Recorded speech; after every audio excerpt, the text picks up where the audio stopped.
let's talk about this real quick. How awesome is Jason Kelce?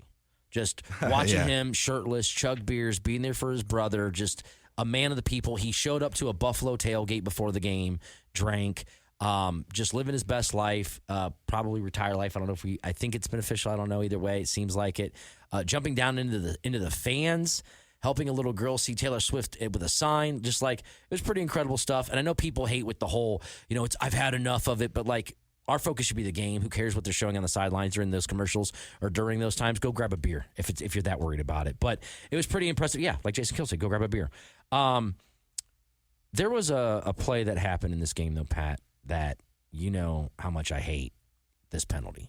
And I want to bring it up real quick because it happens. It's happened more and more. Okay. It seems to happen it happens with Kansas City Chiefs, but it seems to happen in premier games, playoff games. This type of thing happens where somebody on the offense fumbles the ball forward into the end zone. It goes out of bounds, and it's now the defensive team's ball. Right. It's been the rule forever, and I get it, but it doesn't mean it's a good rule. And this rule has been around. Every team hates this rule because nobody, even the defensive team that gets like, oh, thanks, but they've been on the wrong end of it more times than not. Almost every team has been on the wrong end of it more times than not. Kansas City got a break 2 years ago or 3 years ago against the Browns in the divisional series when that happened, where the Browns fumbled it through the end zone and they were about to take a 10-point lead. Right. That's what happened there. This happens here, turns the game around. They end up winning anyways. But this rule is eventually going to, I think they've already talked about it going away. I think by the end of starting next season, this rule will not take place. It's going to probably be like we were talking about yesterday. You want to make it severe, make it like intentional grounding where you get 10-yard penalty and loss of down. Okay. If that was on fourth down, then it's a turnover. Okay. Right. I get that kind of matches the other part where you fumble out of bounds and it remains the team's ball. Like, where like, hey, at least kind of match it where it stays the team's ball. Sure, give them a penalty for it going. We saw that with the Detroit game. Right. Laporta knocked it out of bounds instead of the fumble. Well, but I'm just saying, like, obviously when the ball goes out of bounds and it's not the end zone, it remains the team's ball. So like, yes. I get like wanting it to be something similar, like, oh, you shouldn't lose it. Like if you want to give us some sort of penalty, fine. But again, like this rule it's been that way for as long as I've known and for as long as I've been a football fan. And I get it is one of those things that like when it happens to your team, you hate it. And when, your team benefits from it, you love it and you're cheering like crazy. But if you take it away, like you're taking away an opportunity for, a defense to make a turnover. Again, I don't think it happens a ton. I don't think it happens very often. We have seen it happen a few times this year, of course, but like, it adds some drama to the end of the game and football's entertainment.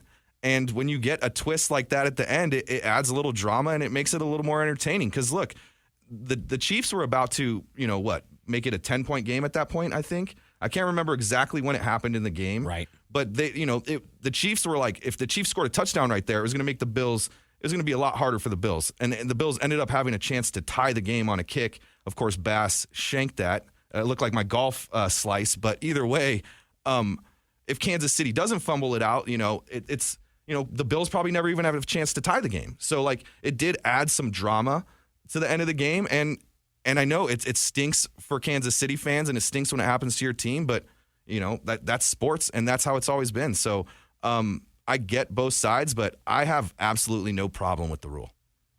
You are in the minority, my friend. And that's okay. It's okay to be a contrarian because it's been the way that, like you said, it's always been the rule. It's the rule for everybody. It is a rule for everybody. Doesn't make it a good rule, though. Yeah. I will say that wide right miss, though, I mean, that probably sent a lot of people in Buffalo flashbacks of the 90s because, like, for him to miss a field goal in the playoffs, wide right. Yeah. Now, this other thing, too, obviously, Josh Allen, he is so good. He is obviously so good.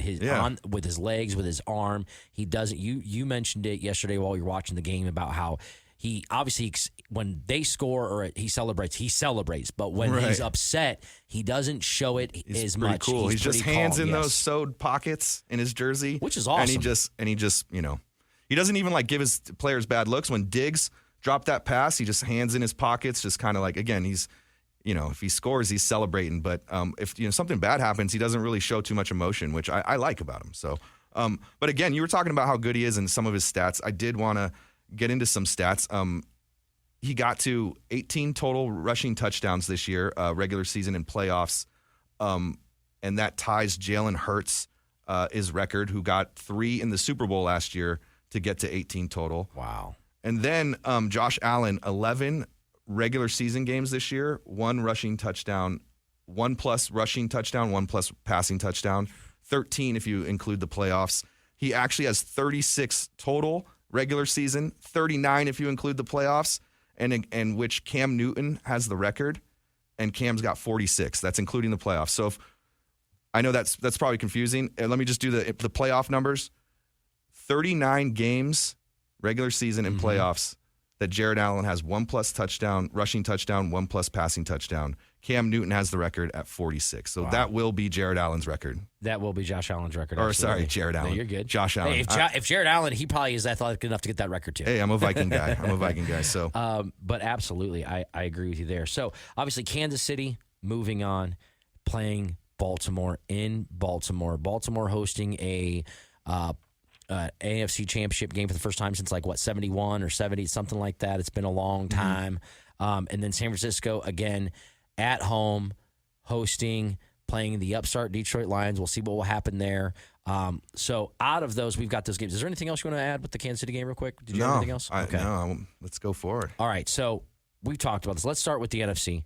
San Francisco at home, I think they've hosted 5 of the last 6 NFC Championship games, or they've been in 5 of the last 6 NFC Championship games. The Niners, I think I saw that stat. They've been in 4 of the last 5. Okay, wow. That's impressive. And yet, 0 Super Bowl wins. Yep. So we'll see what happens there. I understand Detroit coming in. They, like you said, they take on their identity of their team. Obviously, San Francisco has the offensive upper hand, and that's not taking anything away from Detroit. You said something about Jahmyr Gibbs basically would have had the same stat line if they were playing two-hand touch because he's so slippery. So they have dynamic playmakers. They don't match what San Francisco has with Debo and CMC and the emergence of George Kittle again when you need him. Obviously, you brought up Brandon Ayuk. Right. You know, all of the endless supply of weapons that the pride of Perry High School, Brock Purdy, has at his disposal is unbelievable. And yes, they have a defense too, and they're at home. So Detroit has it stacked against them. Jared Goff's used to this, though. He played in a Super Bowl. He's used to big-time games, but this is a different breed. This is a different animal. What do you think? Oh, I guess I'll ask you this. Do you have a preference on who you think you're going to take with this? Are you sticking with I obviously have to go with what love you, Rooksy, miss you, Rooksy. I got to go with the Niners, just solely out of that aspect. And I think you already said you're not rooting for the I'm certainly not rooting. Lions. I'm not rooting for the Lions. Absolutely not. You know, and you made some great points. I do, think the 49ers, just they have a few more weapons, not a ton. I mean, the Lions have amazing weapons, right? Like again, you got Gibbs, you got Laporta, you got St. Brown. Like they have some great weapons. There's a reason they're here. And then, and I do like Dan Campbell. I like his gritty, play calling. I was gonna, I had a line about, they've got some innovative play calling that would make Henry Ford happy. You know what I mean? So, but still, I think they lose. I think they lose at Ford Field. Is that where it is or no? No. Oh, that was this game. There's not this last game. Of course. Yeah, of course it's in San Francisco. But either way, they got their win at Ford Field, so good for them. But either way, yeah, I don't think they do it. I think this is the year. I think the 49ers win the Super Bowl. So, yeah, it is interesting though when you look at the quarterbacks in this game, right? Like, and you look at the quarterbacks in the other game. You have like the 2 freak athletes in the other game, and you kind of have like the, I don't want to call them system quarterbacks, but I'm going to call them system quarterbacks. In Jared Goff and Purdy in this one. So, yeah. The Niners are a touchdown favorite. So they're looked at, they're going to be the favorite. They're going to be the heavy. Okay, obviously. Well, what about, the fact that Debo is apparently 50-50 right now. Do you think Debo, I've heard people say, and I think Stephen A. was one of them, that like, without Debo, they're not winning. Without Debo, San Francisco's not winning, and I don't believe it's. I don't believe that's the case. I mean, I certainly think they're better with him. It hurts, yeah. But Brandon Ayuk could step up. Kelce or Kittle can step up. I was wondering how you saw that. Thinking about step up. Yeah. CMC. This could be a CMC 100-100 game. Yeah. You know what I mean? The biggest thing for Detroit is they're going to have to get the lead and milk the clock to keep San Francisco from being able to play that they like to play. When San Francisco is able to have the entire playbook open to them, they are so dangerous with all their formations. They line up in the same formation. They run 18 different plays out of it. You don't know what's going. There's a lot of smoke moving and all of that happening. But if they're behind, that's not so much the case for them. Right. Hopefully the weather's better, so we don't have that. I mean, it was pretty impressive to watch Brock Purdy to do what he did, considering how wet it was. Like, there was moments where you got to see him where he had the ball in his hand. He put the ball in the opposite hand, took his throwing hand, wiped it on a towel, put it back on the ball mid-play, and then threw the ball. And that affects everybody, so it's not like, oh, woe is him, of course.